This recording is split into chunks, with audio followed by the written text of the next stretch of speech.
ሕይወትን በእውነት የምትወድ ከሆነ ጊዜህን አታባክን። ምክንያቱም ሕይወት የተሰራችው ከጊዜ ነውና። ቀላል ሕይወት እንዲኖር አትጸልይ።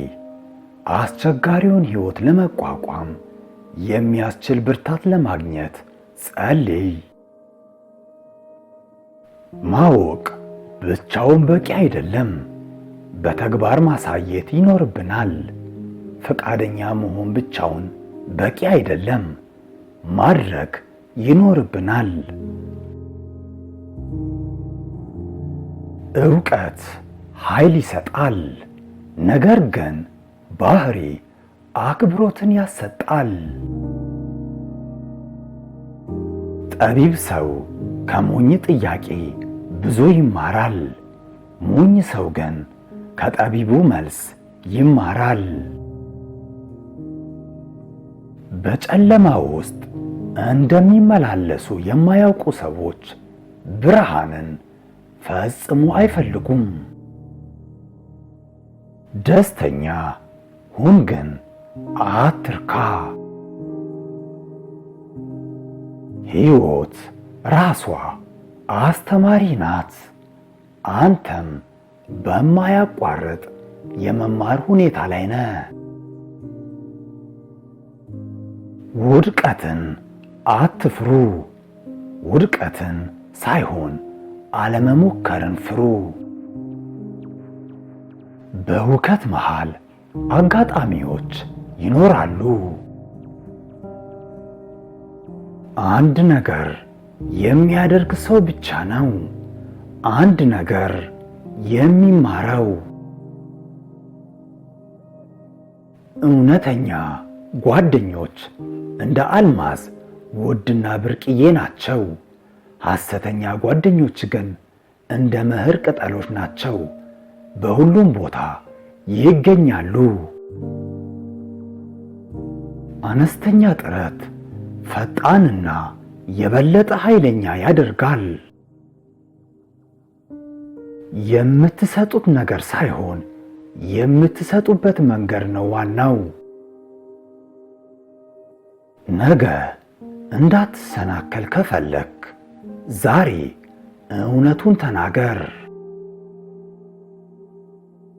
ራስህን ለመቆጣጠር በመጀመሪያ ራስህን መቀበል አለብህ።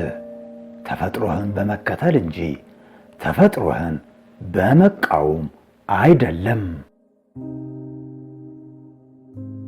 ሌሎችን መተቸትና መንፈሳቸውን ማፍረስ ቀላል ነው። ራስህን ማወቅ ግን ዕድሜ ሙሉ ይጠይቃል።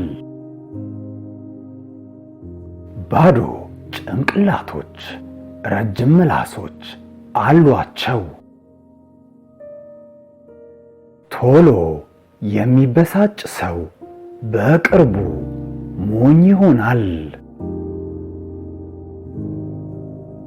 በጣም ጠንካራ የሆነ ዛፍ በቀላሉ እንደሚሰበር ልብ በሉ። ቀርከሃና አንዳንድ እንጨቶች ግን ንፋሱ በሚነፍስበት ጊዜ በቀላሉ አይሰበሩም። አስተማሪው እውነትን አይገልጽም። እያንዳንዱ ተማሪ ራሱ ሊያውቀው የሚገባውን ዕውቀት ማወቅ አለበት። ጥሩ አስተማሪ ማነቃቂያ ብቻ ነው። ሕይወት ሰፊና ገደብ የለሽ ነው። ድንበር የለውም፣ ወሰንም የለውም።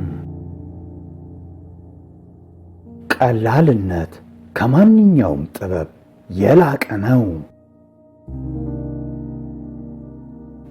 ደስተኛ የሚባለው ሁሉ ነገር ያለው ሰው ሳይሆን ካለው ነገር ሁሉ የተሻለውን በየጊዜው የሚያገኝ ነው።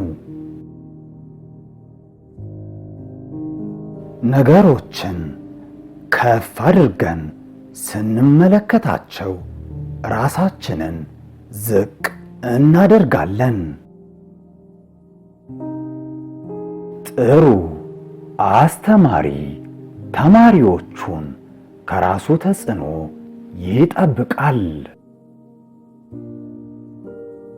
ዕውቀት ማለት ራስን ማወቅ ማለት ነው። ገንዘብ ምንም ትርጉም የለውም። የሚፈልጉትን ነገር ለማግኘት የሚያስችል መሳሪያ ብቻ ነው። በገንዘብ እርዳታ ምን ማግኘት እንደሚችሉና ምን ማግኘት እንደማይችሉ መረዳት በጣም አስፈላጊ ነው። ፍርሃት የሚመጣው ካለመረጋጋት ነው። ራሳችንን በተሻለ ሁኔታ ስናውቅ በውስጣችን ያለውን ፍርሃት ማስወገድ እንችላለን።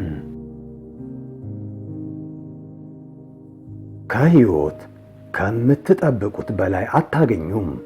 ስለዚህ ትኩረታችሁን በምትፈልጉት ነገር ላይና በሌላችሁ ነገር ላይ አድርጉ። የዋህ ሁን እንጂ ተገዢ አትሁን። ጠንካራ ሁን እንጂ ጨካኝ አትሁን። ዕውቀት ካልተተገበረ ዋጋ የለውም። እናም ግብን ለማሳካት ምኞት ብቻ በቂ አይደለም። እርምጃ መውሰድ ያስፈልጋል። አዎንታዊ የሆነውን ነገር ምረጥ። ምርጫ አለ። የአመለካከት ባለቤት ነህ። አዎንታዊ የሆነውንና ገንቢ የሆነውን ነገር ብቻ ምረጥ። አንተ እስካልፈቀድክ ድረስ ማንም ሊጎዳ አይችልም። ጸጥ ከሚል ሰው ጋር አትጣላ። ምክንያቱም ዝምተኛ የሆነ ሰው ትሁት የሚሆነው በውጫዊ ገጽታ ብቻ ነው። መጥፎ ሁኔታዎች ሲደርሱብህ ጥሩ ዕድሎችን መፍጠር አለብህ። ሁሌም ራሳችሁን ሁኑ። ራሳችሁን ግለጹ። በራሳችሁ ላይም እምነት ይኑራችሁ። ያያችሁትን ስኬታማ ሰው ለመምሰል በፍጹም አትሞክሩ። ነገር ግን ከስኬታማ ሰዎች ተማሩ። ስለተከታተላችሁ እያመሰገንኩኝ በቀጣዩ ቪዲዮ እስክንገናኝ ድረስ በያላችሁበት ሰላማችሁ ይብዛ። በቸር ሰንብቱልኝ።